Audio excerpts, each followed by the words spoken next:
દાંતીવાડા ડેમમાંથી પાણી ફૂટી નીકળતા રણાવાસ ગામના ખેતરો જળબંબાકાર। અમારું કહેવાનું એવું છે કે દાંતીવાડા ડેમ ફૂલ ભરાવાથી સરસુનું લેવલ થવાથી અમારી જમીનમાં પાણી ફૂટે છે। હાલ અમારે પશુપાલન છે તો પશુપાલન બીજાના ખેતરમાં લઈ જઈને બોધવાની પરિસ્થિતિ આવી છે। સરકારને નમ્ર વિનંતી છે કે અમલ કોક કરી વળતર આપે।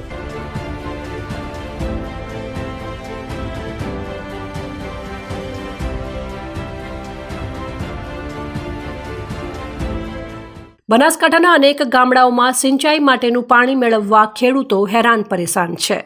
પાણીના તળ નીચે જતા ખેતી કરવી મુશ્કેલ બની છે, પરંતુ પાલનપુર તાલુકાના રણાવાસ ગામમાં વિપરીત પરિસ્થિતિ સર્જાઈ છે। અહીં જમીનમાંથી પાણી ફૂટી નીકળતા ખેતરો જળબંબાકાર બની ગયા છે। ચોમાસા દરમિયાન થયેલા ભારે વરસાદ બાદ દાંતીવાડા ડેમ છલોછલ ભરાયો હતો અને હવે ડેમના છેડાના વિસ્તારોમાં તળમાંથી પાણી બહાર આવી રહ્યા છે। એવી પરિસ્થિતિ કે દાંતીવાડા ડેમ ભરાય 602 સપાટી થાય એટલે અમારા ખેતરમાં 64-65 વીઘામાં પાણી આવી જાય છે। એના કારણે ચોમાસું મગફળી બધું ફેલ ગઈ, કઠોળ ફેલ ગયો, શિયાળો રાઈનો પાક ફેલ ગયો, બધો 8 થી 10 લાખ રૂપિયા નુકસાન છે। અમારે પશુપાલન ઉપર બધું નભાવવાનો સાર પૂળો ક્યાંથી લાવવો? અમારે સરકારને નમ્ર વિનંતી છે કે અમલ કોક કરી વળતર આપે। ખેડૂતોએ મગફળી, જુવાર, બાજરી સહિતના પાક વાવ્યા હતા। પાક હવે તૈયાર અવસ્થામાં હતો, પણ પાણી ભરાઈ જતા પાક ડૂબી ગયો છે। ખેડૂતોને લાખો રૂપિયાનું નુકસાન થયું છે। રણાવાસના ખેડૂતો જણાવે છે કે આ સ્થિતિ પહેલીવાર નથી। વર્ષ 2017, 2019, 2024 અને હવે ફરી 2025માં પણ ડેમ ભરાતા તળમાંથી પાણી ફૂટી નીકળ્યું છે। ડેમની નજીકના વિસ્તારમાં અંદાજે 100 વીઘાથી વધુ જમીન દર વર્ષે જળબંબાકાર બની જાય છે। અમારું કહેવાનું એવું છે કે દાંતીવાડા ડેમ ફૂલ ભરાવાથી સરસુનું લેવલ થવાથી અમારી જમીનમાં પાણી ફૂટે છે। એ અમારો પાક બધો નિષ્ફળ ગયો છે। એનું સર્વે કરી ખેડૂતોની તાત્કાલિક વળતર આવવા અમે સરકારની વિનંતી કરીએ છીએ। કેટલું નુકસાન હશે? નુકસાન આમાં છે 12 થી 15 લાખ રૂપિયા। કેટલી જમીન? જમીન 120 વીઘા પૂરા ગામમાં? પૂરા ગામમાં। અને કયા પાકોનું નુકસાન? પાકને એમાં મગફળી, કઠોળ છે, બાજરી છે, ગવાર છે, આવું બધા પાકની નુકસાન જાય છે। જો તાત્કાલિક ખેડૂતની વળતર આપવામાં ના આવે તો એની હાલત કફોડી બને। શિયાળું વાવેતર અમે રાયડાનું વાવેતર કર્યું હતું, પણ એ પાક બધો નિષ્ફળ ગયો પાણીના લીધે।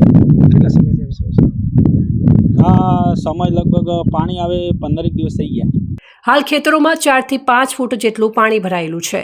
ખેડૂતોની ચોમાસાની મહેનત પાણીમાં વહાઈ ગઈ છે અને હવે શિયાળુ વાવેતર પણ અશક્ય બન્યું છે। તો ખેડૂતો રાજ્ય સરકાર સમક્ષ તાત્કાલિક નુકસાન સહાયની માંગ કરી રહ્યા છે।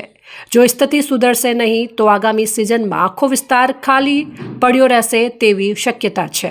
કટામલ મોટી ગામનું ખેતર આવેલું છે। ડેમના કારણથી ડેમેજ 600 થાય એ કારણથી અમારે સરવું થાય છે। તો અમારો પાક ચોમાસું પાક બધો નિષ્ફળ ગયેલો છે।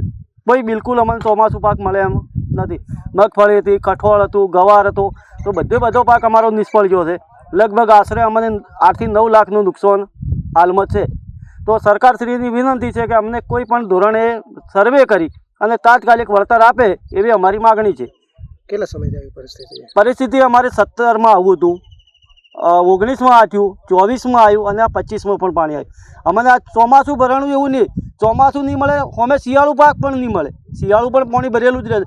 ઉનાળે કદાચ થોડા ઘણું ખાલી થાય તો ઉનાળે અમારે વાવેતર થાય, બાકી થોડા ઘણું, બાકી કોઈ વાવેતર થાય એમ નથી।